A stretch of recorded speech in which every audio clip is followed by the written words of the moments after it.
Recommendations for electronic circuits prototyping.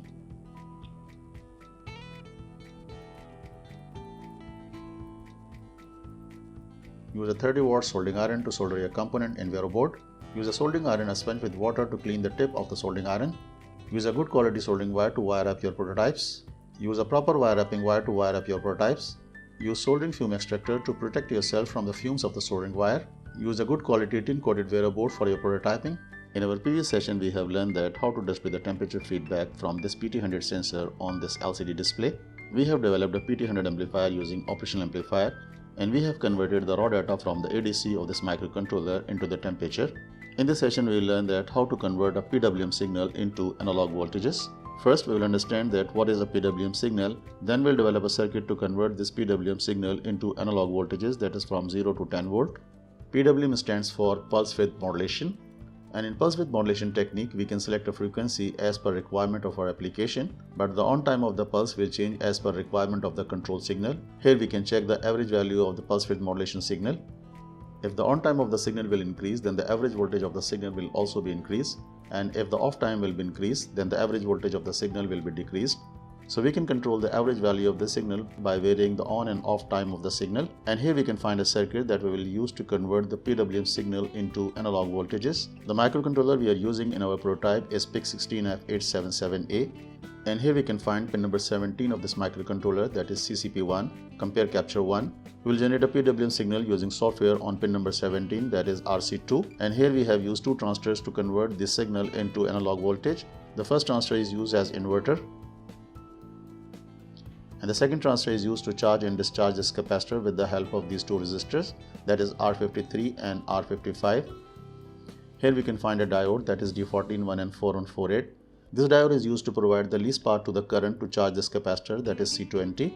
From the schematic, we can check that if the transistor, that is Q10, will be on, then the capacitor, that is C20, will be discharged from R55, and current will flow from the capacitor to the collector emitter path of this transistor, that is Q10. But if the transistor, that is Q10, will be off, then current will flow from plus 5 volt power supply through R53, and the capacitor, that is C20, will be charged from the diode, that is D14. And here at the cathode of this diode, we will have the average voltage of PWM signal. And here we have used a non-inverting amplifier circuit to convert these voltages into 10 volt. And here we have used a variable resistor to attenuate 10 volts to the 5 volt to scale down the voltages up to 5 volt to make it compatible with the microcontroller ADC input. And here we have used a buffer circuit to amplify the current to the ADC input of the microcontroller. Here we can find a pulse width modulation control signal with three different pulse width, that is 30%, 60% and 90%. If the pulse width of the PWM signal is 30%, then the brightness of the LED is low, and if the pulse width is 60%, then the brightness is medium, and if the pulse width of the PWM signal is 90%, then the brightness of the LED is maximum. Here we can find the arrangement of the circuit to control the brightness of the LED using a PWM signal. In a PWM signal, the frequency will remain same, that is, the period of the signal will remain same, but the width of the signal will vary as per requirement of the control. Here we can find different applications of pulse width modulation technique. The PWM technique is being used to develop different types of DC to DC converters. We can find the PWM technique to control the speed of DC motors. PWM technique is also being used to develop different types of power devices, that is UPSs, inverters and line conditioners. All switch mode power supplies are based on pulse width modulation technique. LED light drivers and solar charge controllers are also based on pulse width modulation technique. Here we can check different applications require different frequencies for pulse width modulation signal. We can find DC to DC converter regulators operating at frequency of 52 kHz. We can also find DC drives operating at 5 kHz frequency. The frequency of PWM signal for power devices starts from 20 kHz. Many of the switch mode power supplies are operating near 50 kHz. Similarly, we can find LED drivers working at 20 kHz frequency for PWM signal, and we can find the solar charge controller working at 10 kHz frequency for PWM signal. Now we'll write a program to generate the PWM signal on CCP1 output of this microcontroller, that is pin number 17 of this microcontroller. And here in micro C, we'll go to the project, new project, standard project, and the project name is PWM control, and the project folder will be, and in folder micro C projects, we'll create a new folder,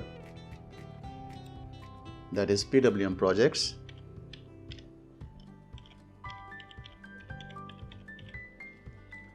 and we'll select the folder PWM projects. OK. The device name is PIC16F877A and the device clock frequency is 10 MHz. OK, next. Finish. And here we have our main program starting from void main. First we'll write a simple program to generate PWM signal and we'll check the duty cycle of our PWM signal. So first we'll assign the direction to the port C. Here we can check from the pin descriptions of this microcontroller that two PWMs, that is CCP1 and CCP2, are linked with pin number 17 and 16 of this microcontroller, and we'll generate the PWM signal on CCP1. So first we'll assign the direction to port RC2 as output. Now here we'll assign the direction, that is press C2 equals to 0. It means port RC2 is configured as output port. So here we'll add a comment. Port RC2 is configured as output port. Now we'll go to the help, and in help we'll go to the micro C Pro for PIC libraries, and in hardware libraries we'll go for PWM library, and here we can find library routines, that is PWM X initialize, PWM X set duty cycle, PWM X start, PWM X stop. Here the variable X indicates the module number, that is PWM1 or PWM2. And here we can check from the specifications of PIC16F877A microcontroller that this microcontroller can handle two PWMs, that is PWM1 and PWM2. So the variable X refers to the number, that is PWM1 or PWM2. If you write a program for PWM1, then we'll replace this X with number 1. And if you like to work with PWM2, then we'll replace this X with number 2. And here we can find from the sample program that how to initialize and use the PWM module. Here we can find the command to initialize the PWM module for desired frequency. So first we'll copy this command from here, Control C, and we'll paste this command here in our main routine, Control V, and we'll change the frequency to 1 kHz.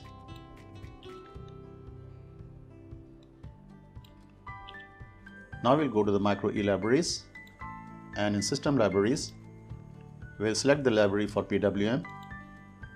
Now we'll write another command to start the PWM. For this we'll go to the help, and from the sample program we'll copy this command to start the PWM. So we'll copy this command from here, Control C, and we'll paste this command in our main program, Control V. Now we'll write the while loop, that is while 1.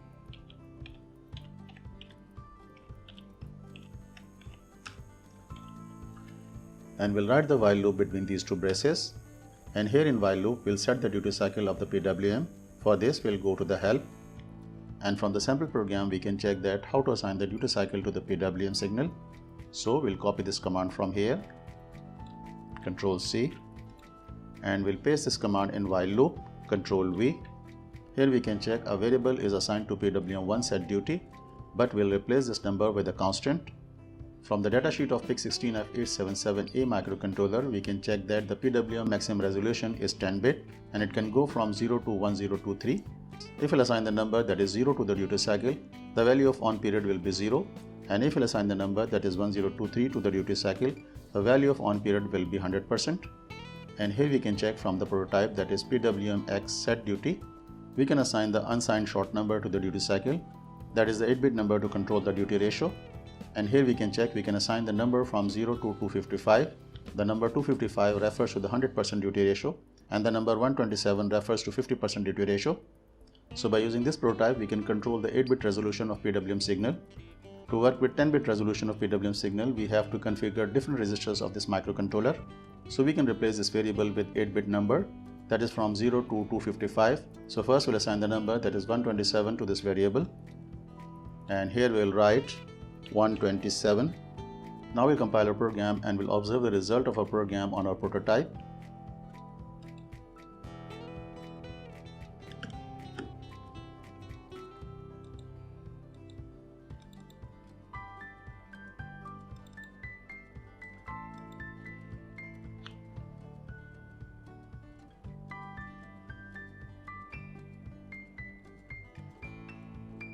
Here we can check the PWM signal with 50% duty cycle, and the frequency of PWM signal is 996 Hz, which is very near to 1 kHz. Now we'll modify our program to increment or decrement the duty cycle with the help of two switches. And you know that we have interfaced 4 switches with the microcontroller, that is from port RD4 to RD7. And from the schematic we can check that we have interfaced 4 switches with microcontroller, that is from port RD4 to port RD7. Switch 1 is connected with port RD4, switch 2 is connected with port RD5, switch 3 is connected with port RD6, and switch 4 is connected with port RD7. We'll use these two switches to increment and decrement the duty cycle of PWM signal. And here we can check we have interfaced switch 1, switch 2, switch 3, switch 4 with microcontroller from port RD4, RD5, RD6 and RD7. Now we'll use these two switches, that is switch 1 and switch 2, to increment and decrement the duty cycle of PWM signal. Now we'll add ports assignment and variable assignment in our program.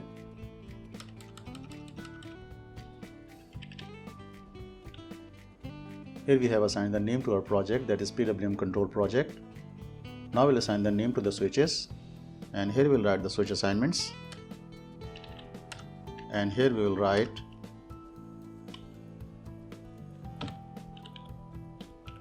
define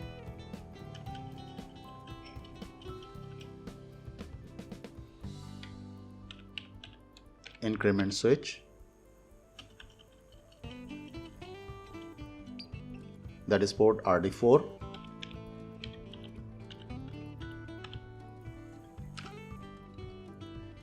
Now we'll define the decrement switch, that is define decrement switch, port D5. And now we'll define the variables that we will use in our program. And here we'll define 3 variables, that is duty cycle register, increment delay register and decrement delay register. So we'll write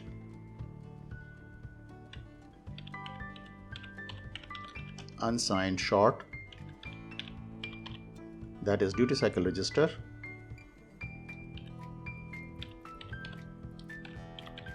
duty reg equals to 0. Here we have initialized the duty cycle register to the 0 value. Now we'll define 2 more variables, that is unsigned integer, increment delay register equals to 0, and unsigned integer decrement delay register equals to 0.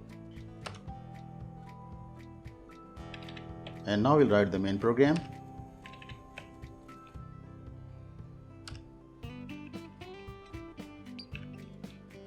And here we have our main program which we have written recently.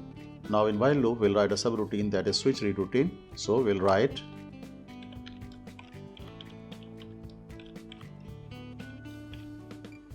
that is switch read routine, and we'll also add a comment here, switch read routine, and we'll call the switch read routine before main program. So here we'll write, and here we will write the switch read routine. So we'll write void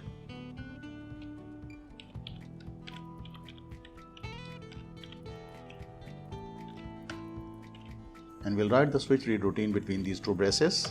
And here in this routine we'll check the status of the switches. So we'll write that is if increment switch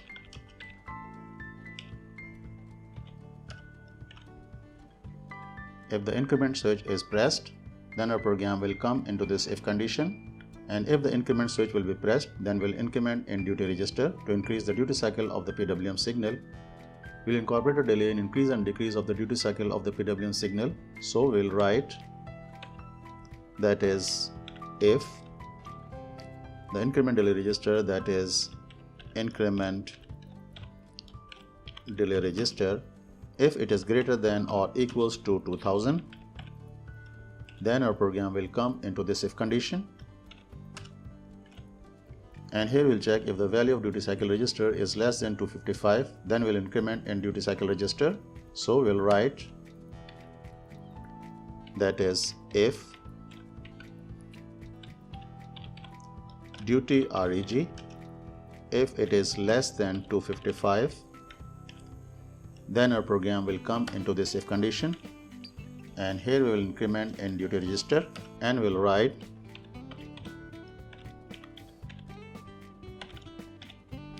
here we have incremented in duty cycle register. After incrementing in duty cycle register, we will reinitialize the increment delay register. So here we will write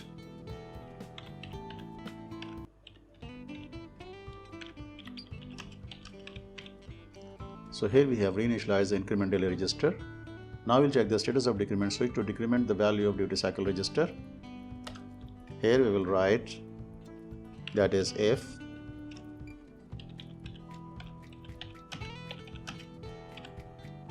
the status of decrement switch is 0, then our program will come into this if condition. And here in this if condition, we will check the decrement delay register value. So we'll write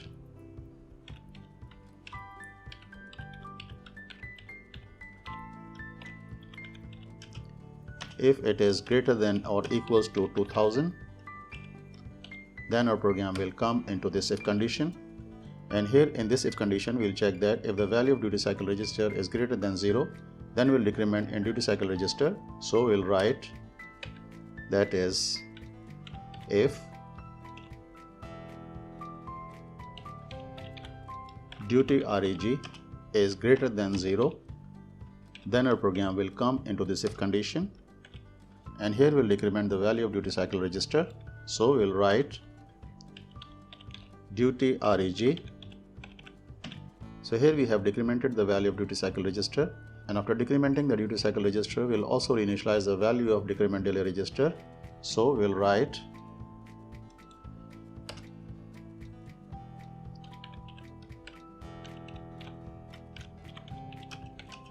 here we have reinitialized the value of decrement delay register.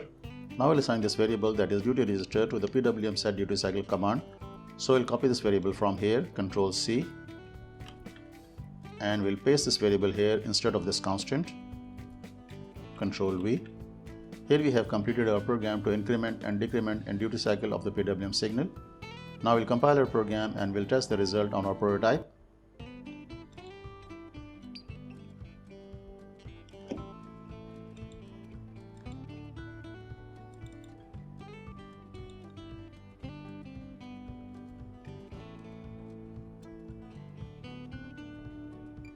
Now we'll press switch 1 to increment the duty cycle of PWM signal. Here we can check our program is not working properly. Let's see what is the problem in our program. Here we can check in our program that we have reinitialized the registers, that is increment delay register and decrement delay registers, but we have not incremented these registers in our switch read routine. So here we'll increment both the delay registers and we'll write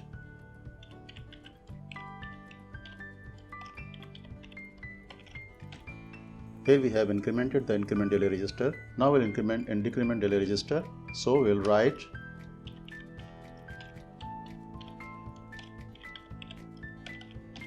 here we have incremented both the delay registers. Now we'll compile the program and we'll check the result of our program on our prototype.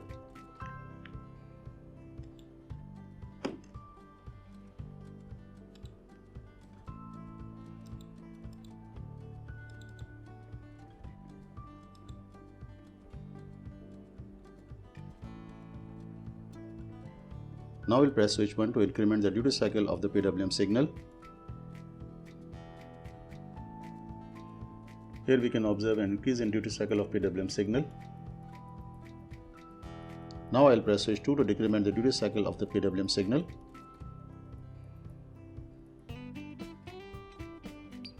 Here we can observe the duty cycle of the PWM signal is decreasing.